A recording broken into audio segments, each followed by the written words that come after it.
चलेगा। स्वागत है मित्रों, मैं अमित सर आपके साथ हिंदी की इस विशेष श्रृंखला में एक बार फिर से उपस्थित हूँ एक नए टॉपिक के साथ में, जिसका नाम है संधि।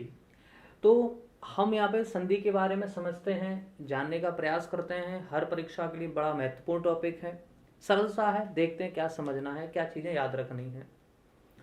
तो पहले हम संधि को समझते हैं कि संधि की परिभाषा हम क्या बना सकते हैं या क्या होती है। तो संधि को आप जैसे हम लोग पढ़ते आ रहे हैं कि संधि का जैसे पूरा नाम होता है संधि विच्छेद पढ़ते हैं। क्या पढ़ते हैं? संधि विच्छेद पढ़ते हैं। संधि का अपने आप में एक अर्थ होता है। संधि माने होता है मेल, जोड़ना, जोड़ना, ये सब अर्थ होते हैं संधि के। विच्छेद का क्या अर्थ होता है? विच्छेद मान होता है खंड खंड करना, माने दो शब्द, एक शब्द को दो अलग अलग भाग में, अलग अलग पद में तोड़ना। पद कह लो, पद ना कहते हो, वर्ण कहे तो ज्यादा सही रहेगा। किस में तोड़ना? वर्णों में तोड़ना। तो हम संधि की परिभाषा की बात करते हैं तो संधि की क्या परिभाषा बनेगी? संधि की परिभाषा है कि जब किसी भी शब्द में दो वर्णों का मेल होता है और दो वर्णों के मेल से जो विकार या जिसे हम परिवर्तन कह सकते हैं, जो विकार या परिवर्तन कह सकते हैं, जो विकार उत्पन्न होता है, यह संधि कहलाता है। जैसे एक छोटा सा उदाहरण समझें हम। एक छोटे से उदाहरण में क्या देखें, याद रखना है। हमने लिखा यहाँ पर एक शब्द लिखते हैं प्रतीक्षालय। अब ये हमारा अपने आप एक पूर्ण शब्द है प्रतीक्षालय। अब प्रतीक्षालय को कह रहा है कि ये पूरी संधि है, इसका विच्छेद करना है। विच्छेद करेंगे तो क्या विच्छेद कर बने होगा? इसका प्रतीक्षा धन आलय। अच्छा, अब ध्यान ये रखना है कि ये दोनों खंड हमारे सार्थक होने चाहिए। संधि विच्छेद करते समय सार्थक इसलिए होने चाहिए क्योंकि जब तक शब्द सार्थक नहीं रहेगा वो महत्वपूर्ण नहीं रहेगा। निरर्थक शब्द बन गया तो महत्वहीन हो जाता है। तो हमें सार्थक बनाना है। अब देखना यहाँ पे कहाँ पे संधि हो रही है, कहाँ पे ये जोड़ हो रहा है, कहाँ पे वर्णों का मेल हो रहा है। तो ये बात हमको समझ में आ रही है कि छ के साथ में बड़ा आ और ये धन का निशान लगा के बड़ा आ, इनको यदि हम जोड़ते हैं तो ये वाली स्थिति बनती है। तो यहाँ पे बड़ा आ मिलके क्या बना रहे हैं? बड़ा आ बना रहे हैं। ये संधि कहलाती है। ये वर्णों का क्या है? मेल है। तो ये वर्णों का मेल क्या कहलाता है? संधि। अब इन वर्णों के मेल से क्या विकार हुआ कि दोनों बड़े आ मिलकर के क्या बन गए? बड़े आ बने। और हमने इस बड़े आ का प्रयोग यहाँ पे किया। ठीक है, तो अब यहाँ पे ये क्या कहला रहा है? ये संधि है। तो अब इन दोनों के मेल से एक नया शब्द बना जिसका नाम है प्रतीक्षालय। अर्थ भी अलग होगा। ठीक है, तो संधि की परिभाषा क्या होती है? वर्णों का मेल। ठीक है, अब संधि के साथ साथ एक छोटा सा टर्म समझना, संयोग। संयोग क्या होता है? संधि में नियम होते हैं, संयोग में कोई विशेष नियम नहीं होते। ये बात हमें याद रखना है। अगली बात समझते हैं संयोग क्या है। संयोग में हम मात्र दो वर्ण को आपस में जोड़ सकते हैं। जैसे लिखा जल धन द, अब इनको जोड़ देंगे तो एक नया शब्द बन जाएगा जलद। ये संयोग है। ठीक है, तो इनमें थोड़ा सा अंतर याद रखिएगा, संधि में और संयोग में। अब देखो कि संधि कभी पूछ ले, बताओ संधि किस भाषा का शब्द है? तो हम बताएंगे संधि तत्सम भाषा का शब्द है। किस भाषा का है? तत्सम भाषा का शब्द है। अब देखो क्या बात याद रखना है कि अब फिर अगला सवाल पूछ ले कि संधि हमेशा किस प्रकार या कौन से शब्दों में बनती हैं। तो हमको याद रखना है संधि हमारी कभी भी सवाल आ जाए तत्सम शब्दों में ही बनेगी। कहाँ बनती हैं? तत्सम शब्दों में ही संधि बनती हैं। और तत्सम शब्द क्या होते हैं? तत्सम शब्द वे शब्द होते हैं जो संस्कृत भाषा के हैं। किसके हैं? संस्कृत भाषा के हैं। अब संस्कृत भाषा के वे शब्द जो हिंदी व्याकरण में जो के त्यों प्रयोग में लाए जाते हैं उनको हम तत्सम शब्द कहते हैं। ठीक है, अब बात यह आती है कि हम तत्सम शब्दों में ही संधि बना सकते हैं। क्यों? उसका कारण यह है कि तत्सम शब्दों की प्रकृति, स्वभाव कैसा होता है? संयोगात्मक होता है। कैसा होता है? संयोगात्मक होता है। संयोगात्मक का मतलब ये होता है कि यदि हम तत्सम शब्दों को उनके छोटे छोटे खंड में तोड़ दें, क्या कर दें? तत्सम शब्दों को छोटे छोटे खंड में भी तोड़ते हैं, तब भी वह तत्सम शब्द सार्थक बने रहते हैं। बात आती है कि तद्भव शब्दों में संधि क्यों नहीं बनती। तद्भव शब्दों की जो प्रकृति है वो कैसी होती है, वो वियोगात्मक होती है। इसलिए याद रखना कि तद्भव शब्दों में कभी संधि नहीं बनेगी। अब इनकी प्रकृति वियोगात्मक होती है, तो इनमें क्या होता है, किसी भी शब्द का जब हम टुकड़े करें या खंड में बांटते हैं तो वह सार्थक नहीं रहते। कैसे नहीं रहेंगे, सार्थक नहीं रहते। कैसे रहते हैं, निरर्थक बन जाते हैं, और निरर्थक का तो कोई महत्व ही नहीं है। तो कभी सवाल पूछे हमसे कि बताओ संधि हमेशा कौन से शब्दों में बनती है, तो हमारा आंसर होगा तत्सम शब्दों में। रीजन हम लोग याद रखेंगे, इनकी प्रकृति संयोगात्मक होती है। तद्भव पूछता है तो इनकी प्रकृति वियोगात्मक होती है। ये दोनों बात हम यहाँ से याद रखते हैं। अब बात आती है कि संधि के भेद या प्रकार के बारे में। तो संधि के भेद प्रकार में क्या याद रखना है कि संधि के 3 भेद हैं। कितने भेद होते हैं, 3 भेद हैं, स्वर संधि, व्यंजन संधि और विसर्ग संधि। ठीक है, अब बात ये आती है कि ये संधि के जो भेद या प्रकार हो गए। अब इनमें से हम पहली बात करते हैं स्वर संधि के बारे में। सरल है, महत्वपूर्ण है, हर परीक्षा में लगातार यहाँ से सवाल बनते हैं। ठीक है, तो देखो स्वर संधि समझते हैं। तो स्वर संधि कैसे समझना है, नाम से ही थोड़ा सा हम चीज को लेके चलेंगे। स्वर संधि माने कहीं ना कहीं स्वर माने जानते ही हैं। ठीक है, अभी बताएंगे, और नहीं तो पिछला वीडियो देखना तो आपको स्वर समझ में आ जाएगा, वर्णमाला हम पढ़े थे। अगली बात देखें, संधि क्या है। संधि माने जाने गए मेल या जोड़ना, या वर्णों का मेल कराना। अब देखो क्या समझना है कि स्वरों को जब हम जोड़ते हैं तो स्वरों को जोड़ने से क्या विकार, क्या परिवर्तन होता है, यही विकार परिवर्तन क्या है, स्वर संधि है। अब बात ये आती है कि स्वर संधि के भेद उपभेद क्या है, कितने इसके प्रकार हैं। तो अब पहले तो बात ये समझ लो स्वर संधि की परिभाषा क्या बनाते हैं कि स्वर और स्वर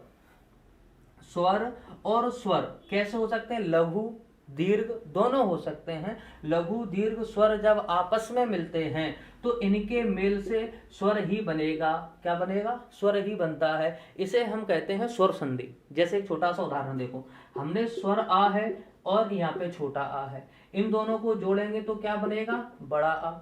हम देखें यहाँ पे छोटा आ है और दाईं तरफ बड़ा आ कर दें तब भी क्या बनेगा, बड़ा आ बनेगा। तो ये स्वर संधि की एक छोटी सी परिभाषा है कि जब भी स्वर आपस में मिलते हैं, लघु दीर्घ दोनों प्रकार के हो सकते हैं, तब जाकर जो विकार परिवर्तन होता है इसी को हम क्या कहते हैं, स्वर संधि कहते हैं। ठीक है, अब हम स्वर संधि के प्रकार की बात करते हैं। अब देखो स्वर संधि में आपको याद रखना है कि बड़ा आ, बड़ी ई, बड़ा ऊ, ये तीनों प्रकार के स्वर आते हैं। ठीक है, अब स्वर संधि के प्रकार की बात करते हैं। जैसे पहला प्रकार होता है दीर्घ स्वर, अगला प्रकार होता है गुण स्वर संधि, फिर पढ़ते हैं वृद्धि स्वर संधि, फिर पढ़ेंगे हम यड़ स्वर संधि, अयादि स्वर संधि। माना कभी सवाल पूछ ले स्वर संधि के कितने उपभेद होते हैं, 5, पांचों के नाम भी लिखे हैं, तो हम इनको यहाँ से याद रखेंगे। ठीक है, अब स्वर संधि में यदि हम बात करते हैं इनके प्रकार, इनके भेद के बारे में, तो इनके प्रकार भेद हैं 5। इसमें दीर्घ स्वर संधि की हम शुरुआत करते हैं, तो समझिएगा। दीर्घ स्वर संधि की बात कर रहे हैं तो दीर्घ स्वर संधि की क्या पहचान है। पहले हम क्या करते हैं, 5 संधियों का छोटा सा सरल रूप समझ लेते हैं, किस तरीके से पहचानेंगे, कैसे विच्छेद करेंगे, फिर आगे की बात हम बढ़ाते हैं। तो देखो सबसे पहले बात करते हैं दीर्घ स्वर संधि के बारे में। तो दीर्घ स्वर का मतलब क्या होता है, दीर्घ मान होता है बड़ा। बड़े स्वर जहां भी आएंगे, जैसे आ, ई, उ, हम लोग स्वर में पढ़ रहे थे, एक मूल स्वर होते हैं, एक संधि स्वर होते हैं। संधि स्वर के 2 भेद बताए थे, ध्यान होगा, एक तो आपको दीर्घ स्वर बताए थे, एक संयुक्त स्वर बताए थे। तो वही दीर्घ स्वर याद रखना है कि बड़ा आ, बड़ी ई, उ, आ, ई, उ जब भी किसी शब्द में आ जाएं या ये मात्राएं आपको मिल जाती हैं तो हम इनको पहचान के तौर पे याद रखेंगे, वहां से ही संधि विच्छेद कर लेंगे। 1-2 उदाहरण देखते फिर आगे की बात करते हैं। जैसे कि बात करें, हम यहाँ पे लिख दें स्वावलंबी, एक शब्द लिखा स्वावलंबी। अब पूछ रहा है बताओ संधि कौन सी है। तो आपको क्या करना है कि संधि का विच्छेद करते समय ये बात बड़ी ध्यान से अपने जहन में रखना है कि दोनों खंड सार्थक होने चाहिए। ठीक है, अब जैसे कि बात करते हैं कि यहाँ से बात अपन करें कि इसमें पहचानना है कि बड़ा आ, बड़ी ई, बड़ा ऊ कहाँ पे है, और उस स्थान से हमारे दोनों खंड सार्थक बन जाए। तो आप देखो यहाँ पे बड़े आ की मात्रा का प्रयोग किया है, ये दीर्घ स्वर है, हम यहीं से विच्छेद करते हैं। विच्छेद करें तो हम यहाँ पे पहला लिखते हैं स्व, और एक शब्द लिखते हैं स्वा। तो अब जरा समझना कि यहाँ पर स्वा शब्द का कोई विशिष्ट अर्थ नहीं निकलेगा। स्व का अर्थ निकलेगा स्वयं के लिए, निज के लिए, निजी के लिए। तो हमने ये हटाया, स्व लिखा, स्व धन अवलंबी, अवलंबी। अब मन में बात ये आती है कि जैसे हमने स्व और स्व का ये देखा, स्व लिखा, इसका कोई अर्थ नहीं है तो हमने इसको हटा दिया। अब बात आती कि हम इसको अवलंबी तो लिख सकते हैं। अब आपको शब्दों का अर्थ पता होगा थोड़ा थोड़ा सा, तो हम वहां से सार्थक विच्छेद कर सकते हैं, और नहीं पता तो हम यहाँ पे प्रयास करेंगे धीरे धीरे कि शब्दों के अर्थ धीरे धीरे समझते चलें। ठीक है, तो अवलंबी का कोई विशिष्ट अर्थ नहीं है, निरर्थक है दोनों पद, इसलिए हमने इसको हटा दिया। स्व माने स्वयं, अवलंबी माने होता है सहारा, जो स्वयं का सहारा है उसे कहा जाता है स्वावलंबी। तो अब हमने कैसे पहचाना, बड़े या की मात्रा मिल गई। अगला उदाहरण देखें। अगला उदाहरण अपन जैसे बात करें, हम लिख दें, यहाँ पे लिखा अपन ने अक्षांश, एक शब्द दिया आया, अक्षांश लिखा, अक्षांश लिखते हैं। तो अक्षांश में अब जैसे माना कि हमको विच्छेद करना है, तो कैसे विच्छेद करेंगे, तो अब विच्छेद कैसे करेंगे, तो विच्छेद होगा अक्ष धन अंश। क्या करेंगे, अक्ष धन अंश। देखो इसी दीर्घ स्वर से हमने विच्छेद किया। किसी अक्ष विशेष से जो अंश या रेखा खींची जाती है उसको कहा जाता है अक्षांश। तो देखो यहाँ पे क्या हो रहा है, ये दीर्घ स्वर आ रहा है कि नहीं आ रहा, तो यहाँ का छोटा आ और अंश का छोटा आ, ये दोनों मिलकर के क्या बना रहे हैं, दीर्घ स्वर बना रहे हैं, और दीर्घ स्वर संधि पढ़े रहे हैं तो ये बड़ा आ बन जाता है। अगला उदाहरण देखते हैं। अगले उदाहरण की बात करें, अगला उदाहरण सरल सा देख लो, कपीस लिखा। जैसे हमने कपीस लिखा तो पहचानेंगे पहले संधि कौन सी है, तो हम पहचान लेंगे बड़ी की मात्रा का प्रयोग किया है। बड़ी की मात्रा का प्रयोग किया तो आपको देखते ही पहचानना है कि साहब दीर्घ स्वर संधि, पहचान ली हमने दीर्घ स्वर है। अब विच्छेद कैसे करेंगे, तो वही पहचान वाले जो होते हैं वो काम जल्दी करवा देते हैं, माने जहां पहचान है वहीं से विच्छेद भी कर दो, जल्दी काम हो जाएगा। हमने यहां से क्या किया, विच्छेद किया। अब विच्छेद करेंगे तो हम इसका क्या नहीं करेंगे, कपी नहीं करेंगे, क्योंकि इस कपी का यहाँ पे कोई सार्थक शब्द नहीं बनेगा। क्या शब्द बनेगा, कपी, छोटी ई धन। अब देखना यहाँ पे क्या बचा, स। अब इस सा का कोई अर्थ नहीं है, क्योंकि हम लोग स्वर संधि पढ़ रहे हैं, दोनों तरफ क्या होता है, सजातीय स्वर आना है। अच्छा एक बात याद रखना कि यहाँ पर दीर्घ स्वर में, आप लोग ये बात याद रखना, दीर्घ स्वर में हम सजातीय स्वरों का प्रयोग करेंगे, दाईं तरफ और बाईं तरफ दोनों तरफ। ठीक है, हाँ लघु दीर्घ हो सकते हैं लेकिन समान स्वर आएंगे। अब देखना कपी, यहाँ पे छोटी ई है तो सजाती स्वर की बात करें माने ई, तो यहाँ पे भी फिर आनी चाहिए। अब कैसी आनी चाहिए, लघु या दीर्घ, तो बात समझना कि इसका कोई अर्थ नहीं होगा। क्या का अर्थ निकलेगा, ईश। ईश माने होता है स्वामी या मालिक, कपि माने बानर, ईश माने स्वामी या मालिक। बानरों के जो ईश है, स्वामी है, राजा है, उनको क्या कहा जाता है, कपीस कहा जाता है। तो ये बात भी हम यहाँ से याद रखेंगे। अगला उदाहरण देखो। अगला उदाहरण अपन लिख दें, जैसे अपन लिख दें यहाँ पे महिष, महिष लिखा। अब पहचानना है आपको, कैसे पहचानेंगे, तो पहचान लो कि साहब बड़ी की मात्रा का प्रयोग हमने कहाँ पे किया है। ठीक है, और बड़ी वहीं से विच्छेद कर दो। तो अब विच्छेद कैसे करेंगे, अब आपको शब्द के अर्थ पता होना चाहिए। मही पर्याय है पृथ्वी का, ईश माने राजा, जो पृथ्वी के राजा हैं उनको क्या कहते हैं महिष कहते हैं। तो अब हमने कहीं ना कहीं ये दो चार शब्दों के उदाहरण से क्या समझा कि हम किस प्रकार से संधि को पहचान सकते हैं। ठीक है, अगली बात करते हैं, अगले स्वर की बात करते हैं, ऊ की। ऊ से कैसे पहचानेंगे, एक शब्द लिखते हैं अपन भूर्जा। अब भूर्जा लिखा, अब आपको ये देखना है कि बड़ा ऊ कहीं मिल रहा है, बिल्कुल मिल रहा है। अब बड़ा ऊ मिल रहा है तो हमें यहाँ से विच्छेद क्या करेंगे, भू धन ऊर्जा। अब ये वाला बड़ा ऊ और ये बड़ा ऊ दोनों मिलकर के क्या बनाएंगे, बड़ा ऊ बनाएंगे, और बड़े ऊ की मात्रा ये लगेगी। तो ये क्या है, ये बड़े ऊ की मात्रा दीर्घ स्वर में बदली है, दोनों दीर्घ स्वर है, बड़ा ऊ ये भी और बड़ा ऊ ये भी, दोनों मिलकर के क्या बना रहे हैं, दीर्घ स्वर बना रहे हैं। तो ये दीर्घ स्वर संधि का उदाहरण बनता है भूर्जा। ठीक है, अगली बात देखो, एक और उसका उदाहरण देख लो। एक शब्द लिखें, जैसे हम लिखते हैं यहाँ पे भूसर लिखा। ठीक है, अब बात आई, पूछ रहा है संधि कौन सी है, तो हम बता देंगे संधि कौन सी है, बड़ा ऊ की मात्रा का प्रयोग किया गया है, तो हम वहीं से इसको तोड़ देंगे, भू धन ऊसर। भू पर्याय है पृथ्वी का, ऊसर का अर्थ होता है बंजर। कैसी पृथ्वी, बंजर भूमि। तो यहाँ पे भूसर का अर्थ समझ गए। तो इस प्रकार से हम संधियों को पहचान सकते हैं और धीरे धीरे उनका विच्छेद भी कर सकते हैं। तो ये लाइन जो बड़ी महत्वपूर्ण है दीर्घ स्वर में, आपको ये बात याद रखना है कि क्या पहचान है, क्या विच्छेद है, कैसे करना है। और एक बात और याद रखना है कि सजातीय स्वर के साथ ही दीर्घ स्वर संधि बनती है। अगली बात करते हैं गुण स्वर संधि की। हम क्या करेंगे, यहाँ पे दीर्घ स्वर जो थे उनका थोड़ा सा गुण परिवर्तित कर देंगे। जैसे उनका गुण परिवर्तित करेंगे मात्राओं में बदलाव होगा, और मात्रा में बदलाव होगा तो क्या होगा, ए, ओ, अर, इस प्रकार का बदलाव होता है। चलिएगा देखते हैं। अब बात पहले तो एक छोटी सी बात इतनी समझ लो कि ये ए जो बना है वो बनता कैसे है। ठीक है, ए बनेगा कैसे, संयुक्त स्वर में हम लोग पढ़ते हैं छोटा आ या बड़ा आ के साथ में क्या जोड़ दे भाई, ई या ई। ठीक है, अब बात आती है ओ कैसे बनेगा। ओ बनता है छोटे आ के साथ में छोटा आ या बड़ा आ के साथ में छोटा ऊ या बड़ा ऊ को जब जोड़ेंगे तब ओ बनता है। ये बात आपको याद रखना है तो हमारी गुण स्वर संधि पूरी बन जाएगी। यही परिभाषा है कि जब अ या आ के पश्चात ई या ई या ऊ स्वर आते हैं तो इनके मेल से क्रमशः ए और ओ बनता है। ठीक है, इसे हम गुण स्वर संधि कहते हैं। एक एक उदाहरण देखते फिर हम अर की बात करेंगे। ठीक है, चलिएगा देखो एक उदाहरण लिखा। अच्छा एक बात देखो, इसकी मात्रा हमने लिखी है ए और ओ। एक उदाहरण लिखते हैं, अपन लिखें जैसे अपन ने लिखा यहाँ पे, अपन लिखते हैं राकेश लिखा। अब एक राकेश शब्द लिखा, पहचानना संधि कौन सी, क्योंकि आपको एक ही मात्रा को ध्यान में रखना है। एक ही मात्रा जिस भी शब्द में आएगी वहां पे संधि हमारी कौन सी मानी जाएगी, गुण स्वर संधि मानी जाएगी।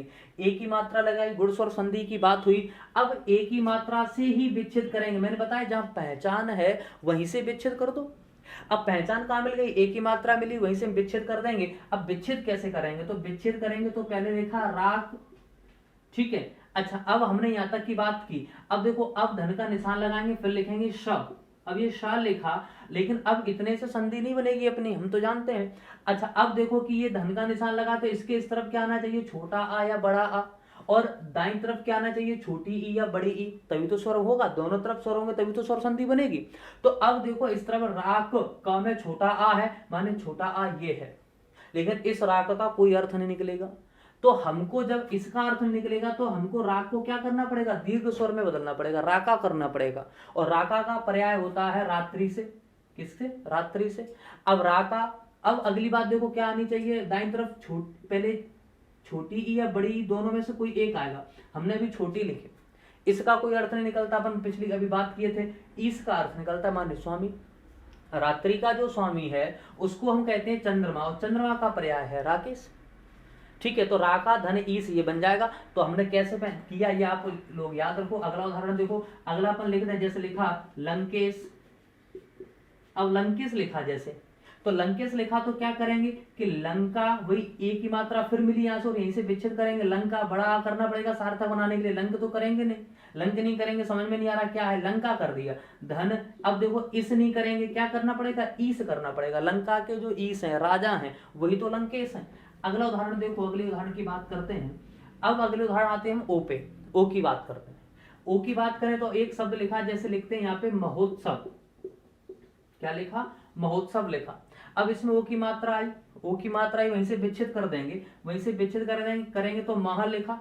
अब महा में क्या है, आ है, तो इस आ, छोटे आ से अर्थ नहीं निकलेगा तो क्या करना पड़ेगा, बड़ा आ, तो महा लिखा। धन, अब देखो बाईं तरफ क्या, छोटा ऊ या बड़ा ऊ, तो पहले हम छोटा ऊ लिखते हैं, शायद सही हो जाए। तो महाधन उत्सव, देखो दोनों पद सार्थक है, बिल्कुल है। महाधन उत्सव का क्या बन जाएगा, महोत्सव। इस प्रकार से आपको याद रखना है कि ए और ओ की मात्रा से हम कैसे पहचान सकते हैं संधि को।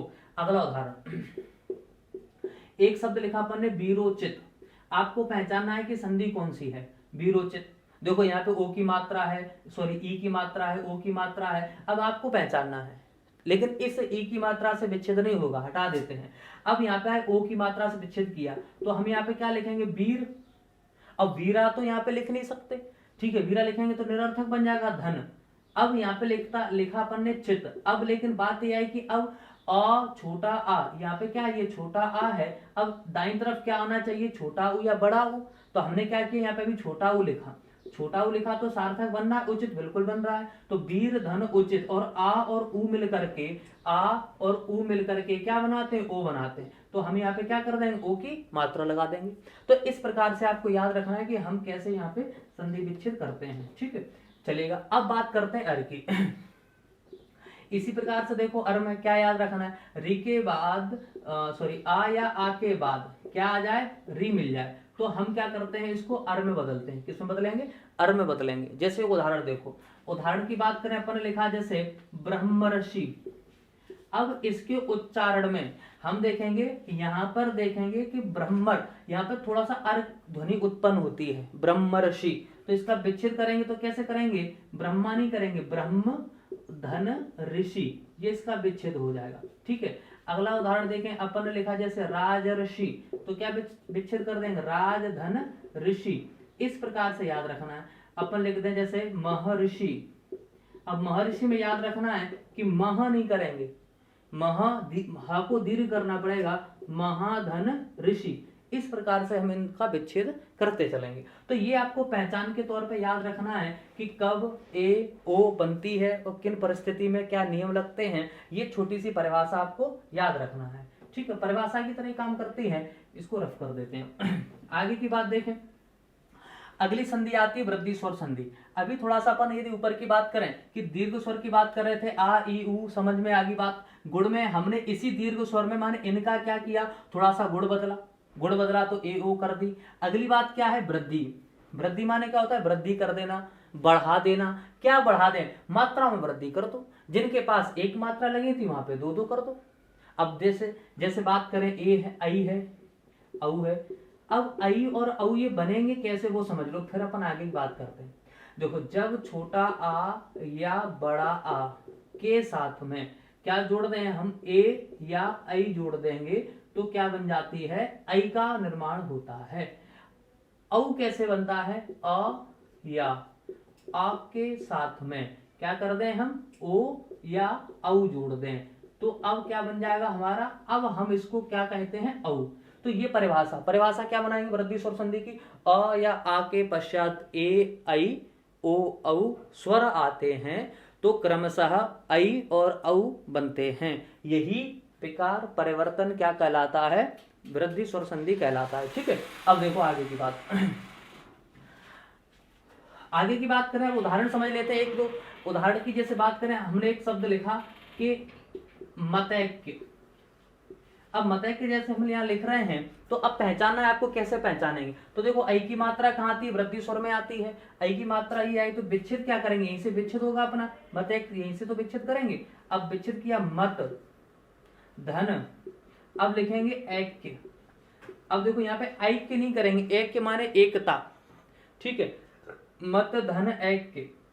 अब अगला उदाहरण देखो, अगला उदाहरण क्या है, अगले उदाहरण की बात करें, अपन लिखा जैसे सदैव। सदैव में क्या करेंगे, सदा धन एव। ठीक है, एव माने ही या भी होता है। ठीक है, अगला उदाहरण देखो, अगले उदाहरण अपन बात करें औ की। औ में जैसे बात करें, अपन ने लिखा के प्रौद्योगिक।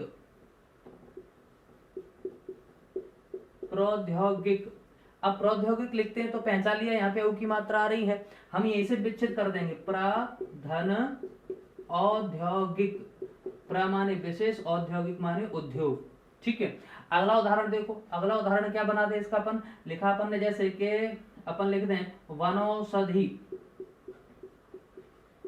वनौषधि लिखा हमने तो इसका विच्छेद क्या करेंगे, वन धन औषधि। तो ये हमें ध्यान रखना है कि हमारे दोनों खंड सार्थक बन जाए, इस प्रकार से हमको विच्छेद करना है। ठीक है, चलेगा। तो यहां तक आपको याद रखना है वृद्धि स्वर संधि की, इनकी हम प्रैक्टिस भी करेंगे आगे चल के। तो अभी आपको क्या याद रखना है, वृद्धि स्वर संधि कैसे विच्छेद करते हैं, कैसे पहचानते हैं, ये दोनों बातें हमें याद रखना है इन्हीं दोनों नियम से, कि आई और औ कैसे बनते हैं, इन दोनों आधार पर। अगली बात करते हैं यड़ स्वर संधि की क्या पहचान है। तो यड़ स्वर संधि की जैसे बात करें क्या पहचानेंगे, किस तरह से याद रखेंगे। तो देखो, इसकी मैंने पहचान लिखी है कि या रा वा से पहले आधा अक्षर। अब सामान्यतः ये हर बार ये बात लागू नहीं होगी, हर नियम में अपवाद होते हैं। ये पहचानने का एक अपना छोटा सा तरीका है कि या रा वा से पहले आधा अक्षर आता है तो हमारी संधि यड़ स्वर संधि बन जाती है। ठीक, लेकिन इसमें एक नियम काम करेगा कि छोटी ई बड़ी ई या में बदलती है, छोटा ऊ बड़ा ऊ वा में बदलता है, री रा में बदलेगा। तो ये सारी बातें हमको याद रखना है, ठीक है। अब देखो क्या है कैसे है वो समझते हैं कि पहचानना है। जैसे एक उदाहरण लिख दें पहले हम, फिर अपन बात करते हैं। एक उदाहरण लिखा अत्यल्प। पहले हमें पहचानना है कि संधि हमारी दीर्घ स्वर है, गुण है, वृद्धि है या यण है। तो जैसे कि हम बात करते हैं कि दीर्घ स्वर है कौन सी है, तो दीर्घ स्वर में आ ई ऊ नहीं मिल रहा। अब बात करें कि गुण में ए आई ए ओ री अर नहीं मिल रहा। वृद्धि की बात करें आई औ नहीं मिल रहा, कुछ भी नहीं मिल रहा। अब लेकिन यड़ की बात करें तो या रा वा से पहले आधा अक्षर, तो देखें यहाँ पे हमें या से पहले आधा अक्षर मिल रहा है, ये या है और इस या के पहले क्या है तो आधा ता का प्रयोग किया है। तो इसी आधे ता के सहारे हम पहचानेंगे। अब विच्छेद कैसे करेंगे वो समझते हैं। अब विच्छेद हम ऐसे करेंगे, आ लिखा, जो भी यारावा से पहले आधा अक्षर होता है या आता है उसको आप पूरा लिखेगा। हमने ता को पूरा लिखा, ठीक है। अब आप क्या करेंगे, इस या को किस में बदलेंगे, छोटी ई में बदलेंगे, ठीक है। कहां बदलेंगे, छोटी ई में बदलेंगे। हमने बदल दिया छोटी ई में, छोटी में बदला। अब एक बात देखना जरा ध्यान से, इस या में हलंत का प्रयोग किया, माने अशेष है। अब अशेष है तो हमने इसका आ यहां पे लिख दिया या का, और अब क्या बचा हमारे पास, आधा ला और पा, अति धन अल्प। इस प्रकार से हम इसका विच्छेद करते हैं। अगला उदाहरण देखो, अगला उदाहरण अपन लिखें, जैसे यहां पर लिख दें कि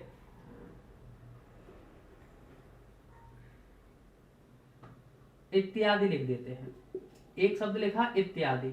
अब इत्यादि का विच्छेद करना है तो कैसे करेंगे, पहले ई वैसी की वैसी लिखा। अब ता को पूरा लिखेंगे, ता को पूरा लिखा, और या को कहां बदलेंगे, या को बदलेंगे छोटी की मात्रा में, धन का निशान लगाए। अब देखना यहां तक की बात हमारी कंप्लीट होगी। क्या शेष बचा, बड़ा आ और दा पे छोटी की मात्रा, इति धन आदि, ये चीज हमारी शेष रह गई। तो इस प्रकार से हम विच्छेद यहां से करेंगे।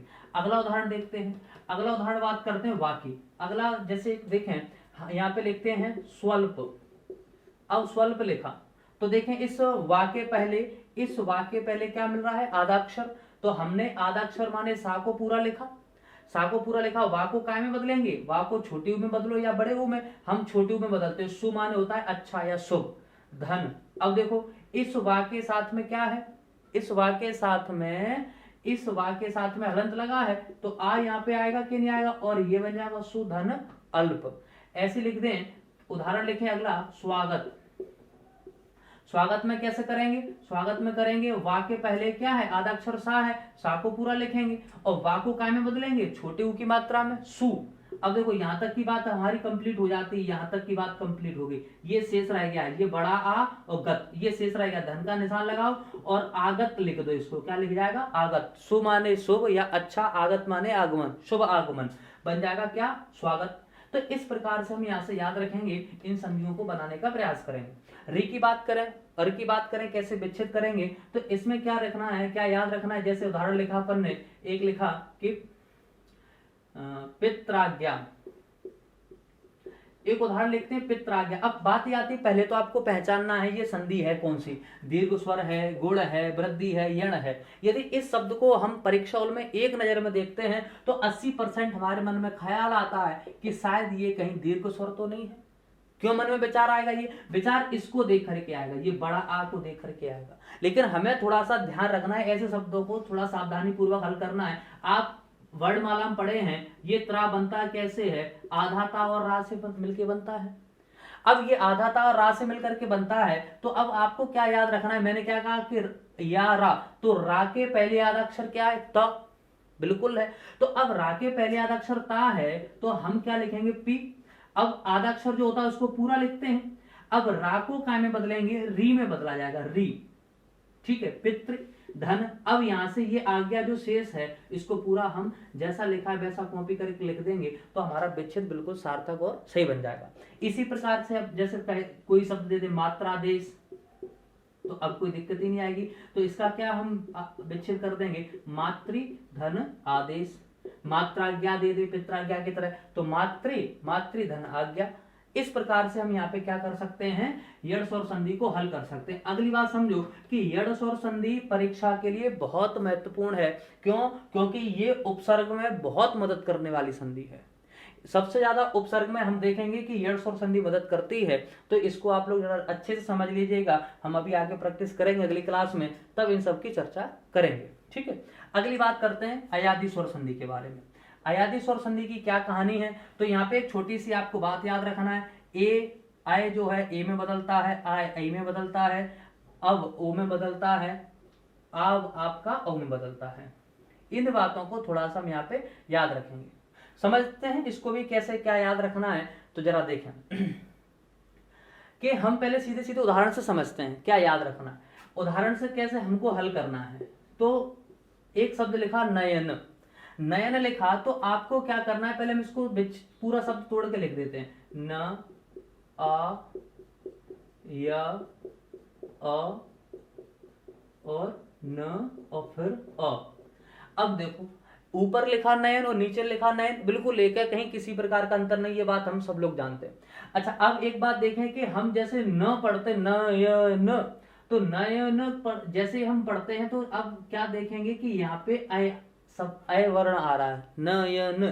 तो अब थोड़ा सा ध्यान दें, अय जब भी किसी व्यंजन के बाद अय आ जाए, आय आ जाए, अब आए, आव आए, तो इस प्रकार का परिवर्तन करना है। तो देखो हम क्या लिखें, ये ना लिखा, अब ये ना लिखा तो यहां पर देखेंगे कि ये क्या है, अय है। इस अय के स्थान पर, इस अय के स्थान पर क्या करते हैं, हम इनको हटाने के लिए एक ही मात्रा लगा सकते हैं, लगा दी। अब हमने एक ही मात्रा लगाई, अब हमारे पास क्या शेष बचा, आ और न। तो अब इसका विच्छेद क्या होगा, ने धन अन। ये बात हमें याद रखना है। अगली बात देखें, अगला लिख दें, उदाहरण लिखा शयन। अब बताओ कैसे करेंगे, सेम स्थिति है, स माने सा और या, इसमें क्या आ रहा है, अय आ रहा है, तो स पे एक ही मात्रा, शे धन अन। अच्छा याद रखना क्या नहीं करेंगे, शे धन यन कभी नहीं करेंगे, ये ऑप्शन ए में दिया जाता है। इस प्रकार की जल्दबाजी में हम आंसर करते हैं तो गलत हो जाएगा। शे धन अन हम इसका विच्छेद करेंगे, ये बात हमें थोड़ा सा याद रखना है। अगली बात करते हैं आय के बारे में। आय में क्या है, जैसे एक शब्द लिखा विधायक,